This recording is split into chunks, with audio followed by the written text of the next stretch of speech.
Hello students and welcome back. ये है हमारा next video on forms of partnership के ऊपर।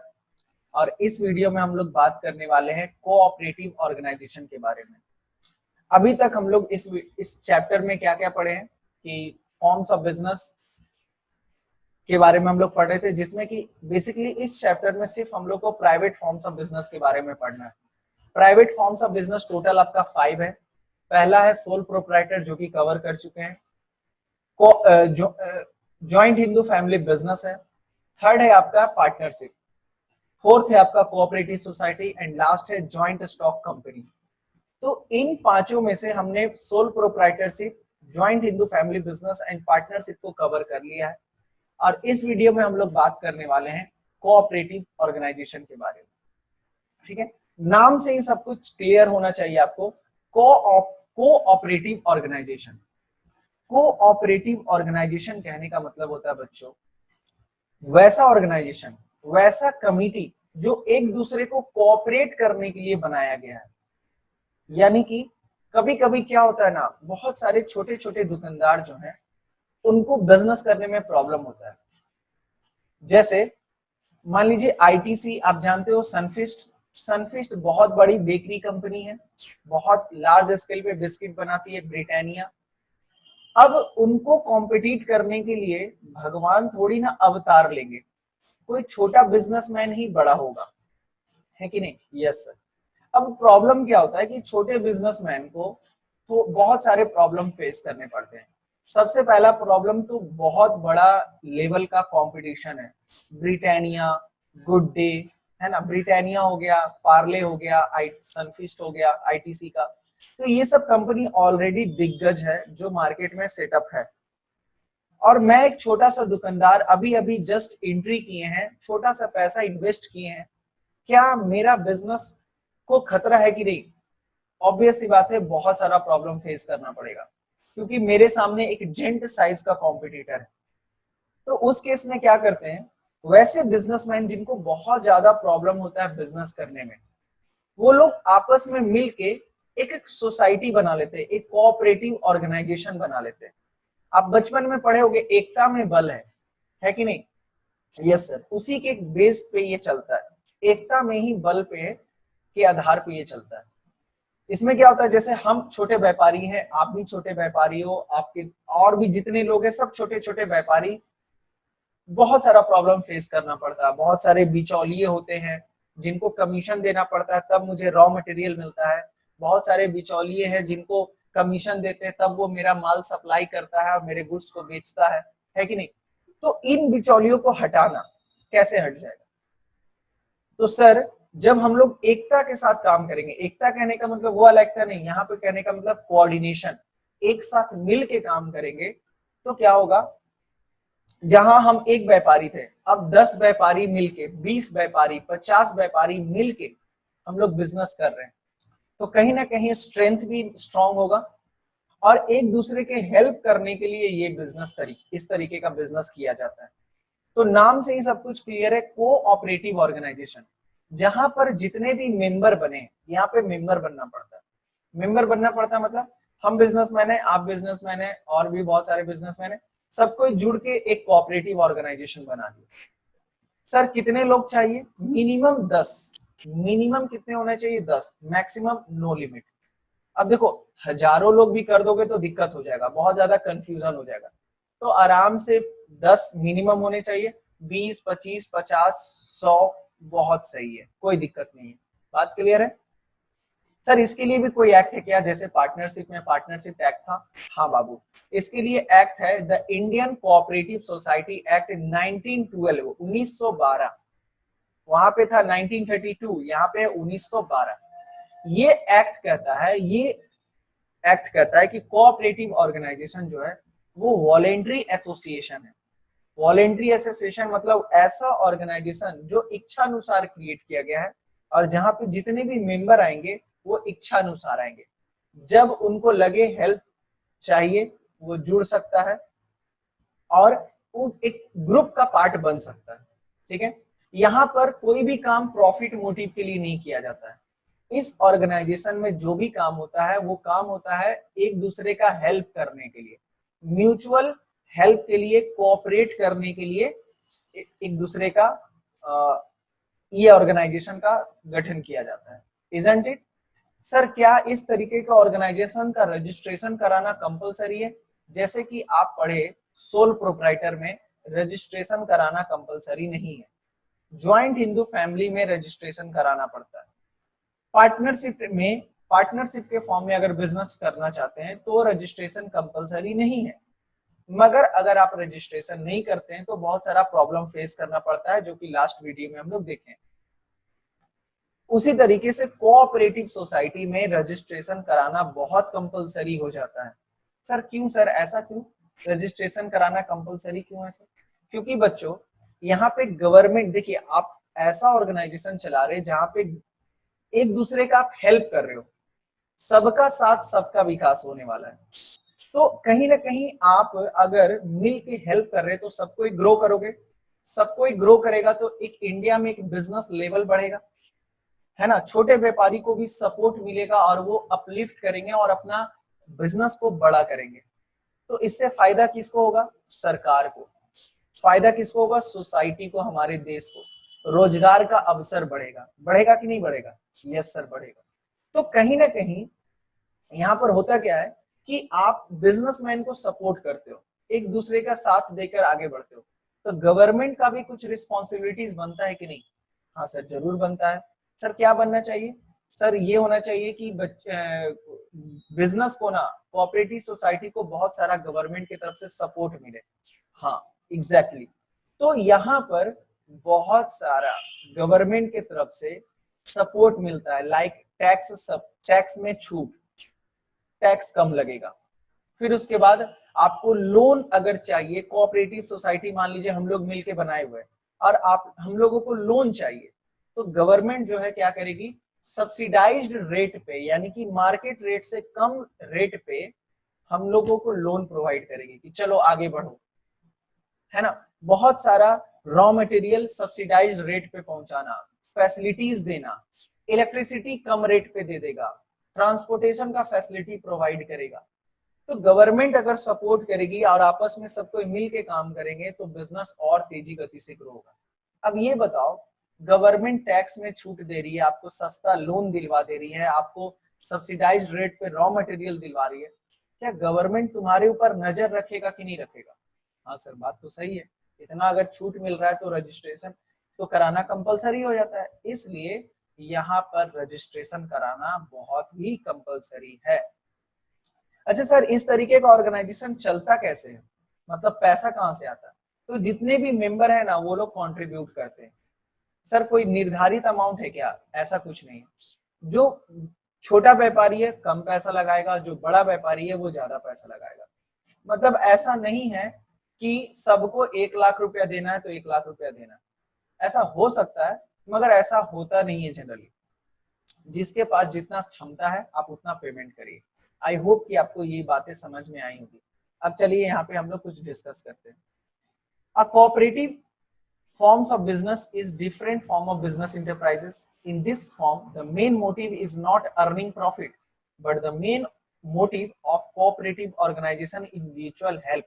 इसका main motive क्या होता है? mutual help, profit कमाना एकदम नहीं। It works with the principle of each for all and all for each. Each for all, हर कोई सबके लिए है और हर कोई सबके साथ है, यानी कि शॉर्ट में मोदी जी वाला भाषा में सबका साथ सबका विकास, है कि नहीं? Yes sir. चलिए आगे बढ़ते हैं। The cooperative society organization is voluntary association. Voluntary association मतलब क्या? वॉलेंट्री एसोसिएशन मतलब यहाँ पर मेंबर लोग ना इच्छा अनुसार जुड़ते हैं। Of person who join together for mutual help, mutual help के लिए ज्वाइन करते हैं। A minimum 10 persons are required to form a cooperative society. कम से कम 10 लोगों का होना बहुत जरूरी है। The registration of cooperative society is compulsory. Registration क्या होता है? एकदम कंपलसरी होता है। मतलब भैया आपको रजिस्ट्रेशन कराना ही पड़ेगा, नहीं तो आपको गवर्नमेंट का जो बेनिफिट है वो नहीं मिलेगा। And capital of cooperative organization is contributed by the member only. और पैसा कहां से आता है सर? कैपिटल मतलब क्या? पैसा। पैसा कहां से आता है? तो मेंबर से आता है। The cooperative organization can raise loan and also form from the bank, है ना। अब कोऑपरेटिव सोसाइटी, जैसे मान लीजिए हम लोग मिलके एक कोऑपरेटिव सोसाइटी बनाए, गया कोऑपरेटिव सोसाइटी। तो गया कोऑपरेटिव सोसाइटी का जैसे ही आप रजिस्ट्रेशन कराए ना, उसका एक लीगल एग्जिस्टेंस आ गया।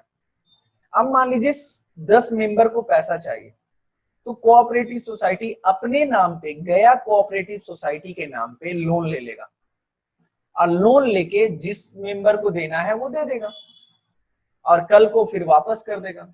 सर कोई मेंबर भाग गया तो उस केस में वैसा प्रावधान होता है कि क्या किया जाएगा, ठीक है। वो अलग अलग ऑर्गेनाइजेशन का अलग अलग नियम होता है, ठीक है। अच्छा देखिए, हम आपको बताए थे ना, इसके लिए अलग एक्ट है, इंडियन कोऑपरेटिव सोसाइटी एक्ट 1912। देखिए क्या कहता है इस एक्ट के तहत, cooperative organization is a society which has its objective for the promotion of economic interest, जिसका मेन ऑब्जेक्टिव क्या होता है? Promotion of interest and its member in accordance with the cooperative principal, और उसके मेंबर के लिए जो कोऑपरेटिव प्रिंसिपल को फॉलो करके चलते हैं, ठीक है। तो ये जो डेफिनेशन है, ये जो डेफिनेशन है इंडियन कोऑपरेटिव सोसाइटी एक्ट 1932, ध्यान रखिएगा इतना इंपॉर्टेंट नहीं है। कभी ऐसा नहीं होता है कि आपको एग्जाम में पूछ लिया जाए कि भाई इंडियन कोऑपरेटिव सोसाइटी एक्ट 1912 का डेफिनेशन क्या है, ठीक है। तो के हिसाब से कोऑपरेटिव सोसाइटी का डेफिनेशन क्या है, उतना कोई खास नहीं। चलिए अब फीचर्स के बारे में समझते हैं। इसको हम ना आपको ओरली डिस्कस कर देंगे, आपको लाइन बाय लाइन रीड कर लेना, बहुत ही आसान है। तो यहाँ पर ज्यादा देखिए, हम लाइन बाय लाइन रीड कब करेंगे? जब टेक्निकलिटी आएगा, जहां पर लैंग्वेज कॉम्प्लिकेटेड है, हमको लगता है कि नहीं बच्चे यहाँ पे फंस जाएंगे, तब। अदरवाइज आपको टॉपिक एकदम आसान है, किसी भी तरीके का प्रॉब्लम आपको नहीं होने वाला। सबसे पहला है voluntary association. Voluntary association feature होता है कोऑपरेटिव सोसाइटी का। सर क्यों, इसका क्या मतलब है? इसका मतलब है ये एक ऐसा एसोसिएशन है जहां पर जितने भी मेंबर जुड़ते हैं वो अपने इच्छा अनुसार जुड़ते हैं। यहाँ पर कोई लीगल कंपल्सन नहीं होता है कि आपको जुड़ना ही पड़ेगा। आपके पिताजी थे तो आपके पिताजी के बाद अब आपको जुड़ना पड़ेगा। कोई भी मेंबर कभी भी जुड़ सकता है, कोई भी मेंबर कभी भी बाहर जा सकता है, ठीक है। अच्छा, इस तरीके का कोऑपरेटिव सोसाइटी हमारे देश में बहुत चल रहा है। सबसे बड़ा कोऑपरेटिव सोसाइटी है अमूल। अमूल कंपनी का नाम सुने होंगे आप। अमूल जो है वो इंडिया का लार्जेस्ट कोऑपरेटिव सोसाइटी है। आपके लोकल शहर में गया डेयरी कोऑपरेटिव सोसाइटी है, और बहुत सारे लार्ज स्केल पे बिजनेसेस हैं जो कोऑपरेटिव सोसाइटी के फॉर्म में चल रहे हैं, ठीक है। नेक्स्ट है आपका लीगल स्टेटस। देखिए लीगल स्टेटस की बात करें तो चूंकि आपको हम बताए हैं कोऑपरेटिव सोसाइटी का रजिस्ट्रेशन कराना कंपलसरी होता है। कौन से एक्ट के तहत? तो कोऑपरेटिव सोसाइटी एक्ट 1912 के तहत आपको रजिस्ट्रेशन कराना पड़ता है। और चूंकि आप रजिस्ट्रेशन कराते हो तो आपके ऑर्गेनाइजेशन का सेपरेट लीगल एंटिटी हो जाता है। सेपरेट लीगल एंटिटी कहने का मतलब, सेपरेट लीगल एंटिटी मतलब होता है कि आपका मेंबर अलग, मतलब हम लोग मान लीजिए मिल के चला रहे गया कोऑपरेटिव सोसाइटी, तो हम लोग मेंबर लोग अलग और गया कोऑपरेटिव सोसाइटी अलग। बात समझे? हम ही लोग के द्वारा चलेगा मगर दोनों अलग है, ठीक है। अब गया कोऑपरेटिव सोसाइटी चाहे तो अपने नाम पे लोन ले सकता है, अपने नाम पे कॉन्ट्रैक्ट कर सकता है, प्रॉपर्टी खरीद सकता है। जैसे गया डेयरी, गया डेयरी का वो जो प्लॉट है वो उसके नाम पे है, और गया डेयरी अपने नाम पे बहुत सारा बिजनेस डीलिंग भी करता है, मगर चलाता कौन है? वहां के मेंबर, ठीक है। तो कहीं ना कहीं लीगल स्टेटस ये कहता है कि इसका रजिस्ट्रेशन कराना कंपलसरी है, और इसका सेपरेट लीगल एंटिटी होता है, मतलब member are different from society, मगर मेंबर के द्वारा ही चलता है। और चाहे तो कोऑपरेटिव सोसाइटी कभी भी कोई भी प्रॉपर्टी खरीद सकता है, बेच सकता है और कॉन्ट्रैक्ट कर सकता है। और साथ ही साथ सबसे बड़ा खास बात, सेपरेट लीगल एंटिटी का खास बात क्या होता है कि यहाँ पर कोई भी मेंबर आए या जाए, बिजनेस के कंटिन्यूटी पे कोई फर्क नहीं पड़ता। जैसे हम मेंबर थे, हम क्या यार अब हम नहीं रहना चाहते, अब हम छोड़ के जा रहे हैं। तो ऐसा नहीं कि गया कोऑपरेटिव सोसाइटी बंद हो जाएगा, नहीं, वो चलता रहेगा, हम आए चाहे जाए। देखिए क्या कर रहा है, the death, insolvency and incapacity of any member does not affect the existence of cooperative society, cooperative society को अफेक्ट नहीं करता है। नेक्स्ट है लिमिटेड लाइबिलिटी। ये तो आपको पता है कि जितने भी कोऑपरेटिव सोसाइटी के मेंबर हैं सबका लायबिलिटी लिमिटेड रहता है, मतलब कल को अगर किसी भी तरीके का नुकसान हो गया तो आपका जितना पैसा लगा हुआ है उतना ही डूबेगा। जैसे मेरा 1 लाख लगा हुआ है तो मेरा 1 लाख डूबेगा, आपका 2 लाख रुपया लगा हुआ है तो 2 लाख रुपया डूबेगा, किसी का अगर 5 लाख रुपया लगा हुआ है तो 5 लाख डूबेगा। बात क्लियर है? तो ये एक अच्छी बात है कि लायबिलिटी जो है वो क्या है, लिमिटेड है। मेरा पर्सनल प्रॉपर्टी लायबल नहीं होगा। अरे हो सकता है कि किसी भी तरीके का कॉन्ट्रैक्ट कर लिए, लॉस हो गया, नहीं रीपे कर पा रहे, तो ऐसा नहीं कि घर बेच के देना पड़ेगा। लायबिलिटी क्या है, लिमिटेड है। कंट्रोल की बात करें, कंट्रोल की बात करें तो देखिए इस तरीके का, मान लीजिए 50 लोग हैं, तो 50 लोग मिलके डिसीजन लेने लगेंगे तब दिक्कत है ना भाई। तो क्या होता है ना, एक जैसे देश को चलाने के लिए मोदी जी अभी हैं सत्ता में, उनका डिसीजन हम लोग मानते हैं, बोलते हैं लॉकडाउन तो लॉकडाउन, बोलते हैं शाम को एकदम है ना कोरोना वॉरियर्स को सपोर्ट करने के लिए हम लोग को थाली बजाना तो एकदम पीट देते हैं। दिया जलाने की बात होती है तो पूरा दिया क्या मसाल जला देते हैं, है कि नहीं। तो उसी तरीके से कंट्रोल की बात करें तो इस तरीके का कोऑपरेटिव सोसाइटी एक मेंबर के द्वारा एक सेलेक्ट होता है मैनेजिंग कमिटी। एक एक एक है ना, एक बंदा सेलेक्ट होगा जो head of the cooperative society होगा, और वो उनको सेलेक्ट कौन करेगा, सारा मेंबर मिलके, और उन्हीं के डिसीजन को ध्यान में रखते हुए कोई भी डिसीजन लिया जाएगा। तो देखिए in cooperative society the power to take decision lie in the hand of elected managing committee. Elected managing committee के द्वारा डिसीजन लिया जाता है।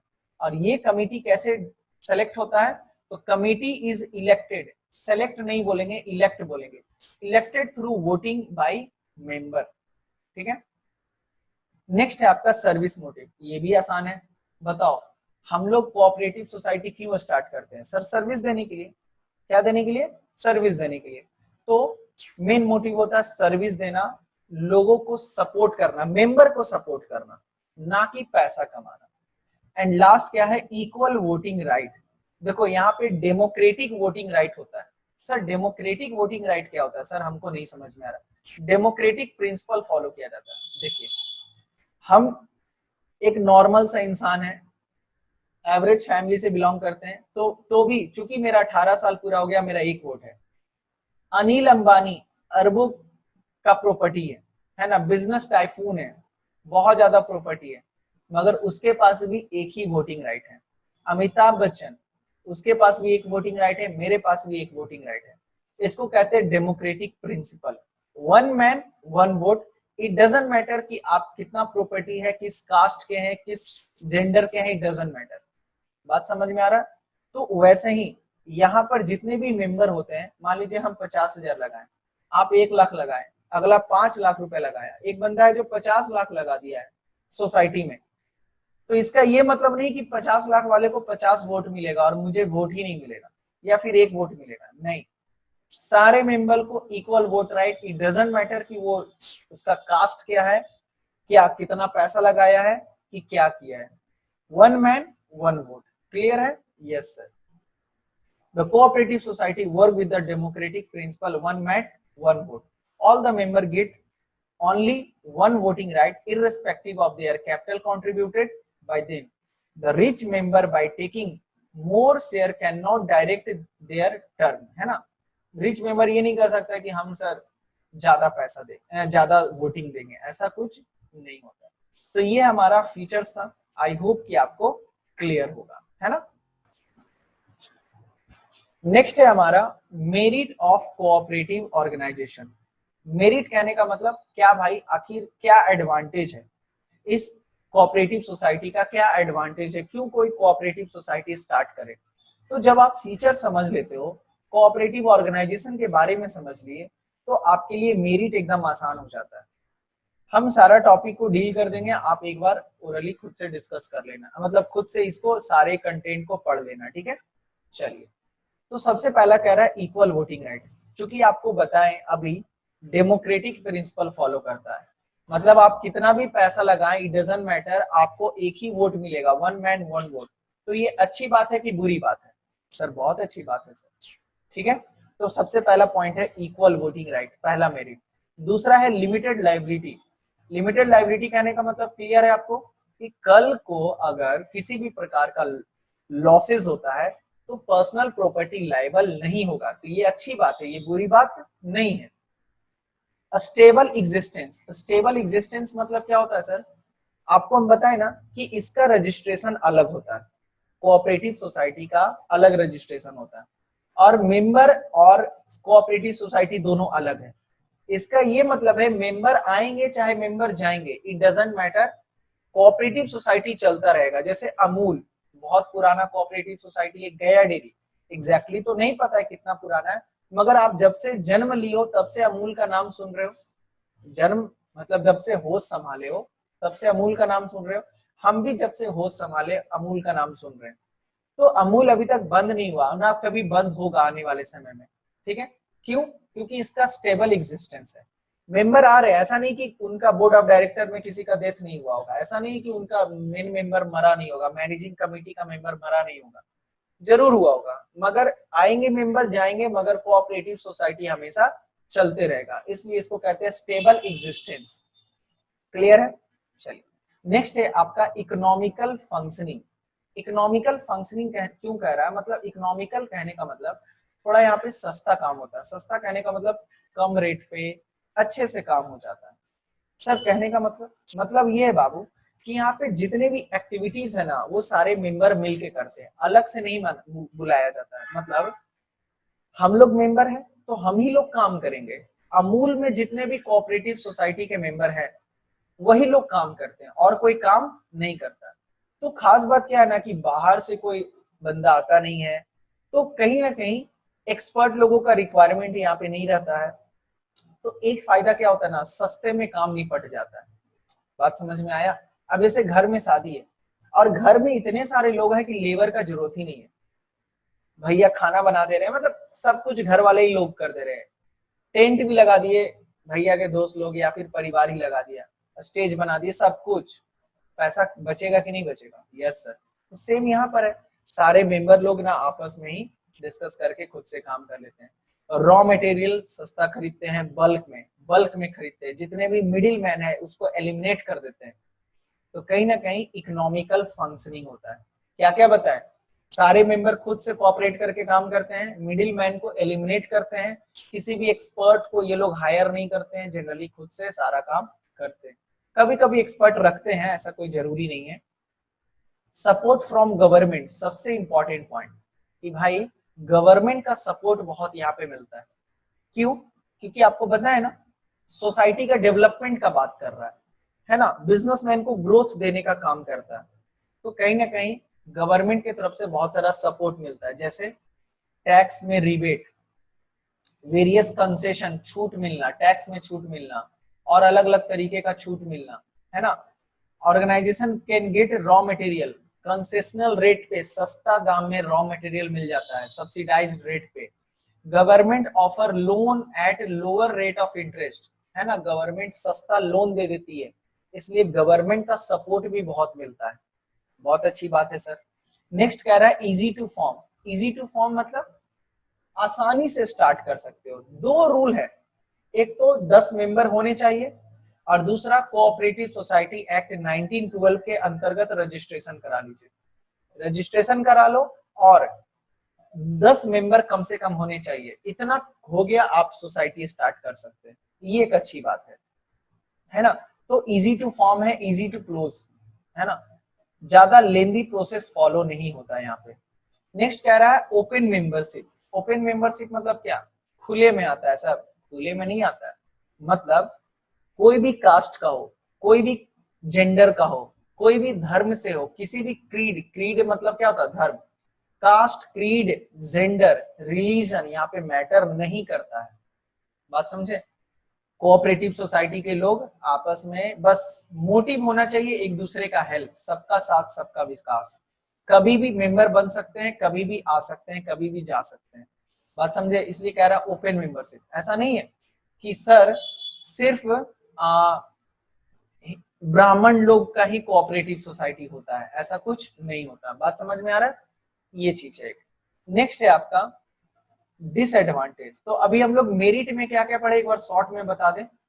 Equal voting right, limited liability, stable existence, economical है, गवर्नमेंट का सपोर्ट मिलता है, इजी टू फॉर्म है, ओपन मेंबरशिप है। किसी भी पॉइंट में आपको दिक्कत नहीं होना चाहिए। लास्ट है डिमेरिट, फटाफट इसको कवर करते हैं। डिमेरिट मतलब डिसएडवांटेज। अब एडवांटेज पढ़े हो तो थोड़ा डिसएडवांटेज भी पढ़ लो रे मेरे भाई। Limited capital. Sir limited capital मतलब, अब देखो क्या होता है ना, मान लीजिए हम मेंबर है, आप मेंबर है, सब कोई मेंबर है, मेरे पास बहुत ज्यादा पैसा है, मगर हम देख रहे हैं हम 1 लाख लगाएं चाहे 50,000 लगाएं चाहे 50 लाख लगाएं, वोटिंग राइट एक ही मिलेगा हमको, वोटिंग एक ही मिलेगा। आप भी 50,000 लगा रहे हो और हम 5 लाख लगा रहे हैं, मगर वोटिंग एक ही मिल रहा है। तो कहीं ना कहीं कल को अगर बिजनेस कोऑपरेटिव सोसाइटी में कोई बड़ा लॉस होता है तो सबसे ज्यादा नुकसान किसको होगा? हमको होगा, क्योंकि हम 5 लाख लगाए। तो ये थोड़ा सा डीमोटिवेट कर देता है। इसलिए ना लोग थोड़ा कम कैपिटल लगाते हैं, है ना? बात समझ में आ रहा है? क्यों आप ज्यादा रिस्क लोगे? The cooperative organization is form by the people who have limited resources. और वैसे भी कोऑपरेटिव सोसाइटी में कौन जुड़ता है? जिसके पास कम पैसा है, जिसको सपोर्ट का जरूरत है। तो सब तो बेचारा गरीब ही है। तो ये भी एक बड़ा प्रॉब्लम होता है कि फंड थोड़ा कम आता है। There is no compulsory to contribute some minimum amount of capital. और यहाँ तक ये भी कंपल्सन नहीं है कि तुम मेंबर बनना चाहते हो तो तुमको कैपिटल देना ही पड़ेगा, ऐसा नहीं है। मेंबर बन रहे हो, पैसा है तो दो, नहीं है तो नहीं दो, है ना? कोई दिक्कत नहीं है। Principle of one man one vote discourage the people to invest more in the cooperative organization. और ये जो प्रिंसिपल है वन मैन वन वोट, वो डिस्करेज करता है। अगर मेरा पैसा ज्यादा लगा हुआ तो हमको ज्यादा वोटिंग राइट मिलना चाहिए ना, क्योंकि अगर कल को फर्म डूबेगा तो सबसे ज्यादा नुकसान तो मेरा हो जाएगा। तो ये एक बड़ा प्रॉब्लम हो जाता है। बात समझ में आया? अच्छा, नेक्स्ट क्या है? Inefficient management. हम आपको बताएं कि यहाँ पर इस तरीके की कोऑपरेटिव सोसाइटी में सारा काम मेंबर ही कर लेता है, सारा काम मेंबर ही करने लगता है, एक्सपर्ट को नहीं बुलाता है।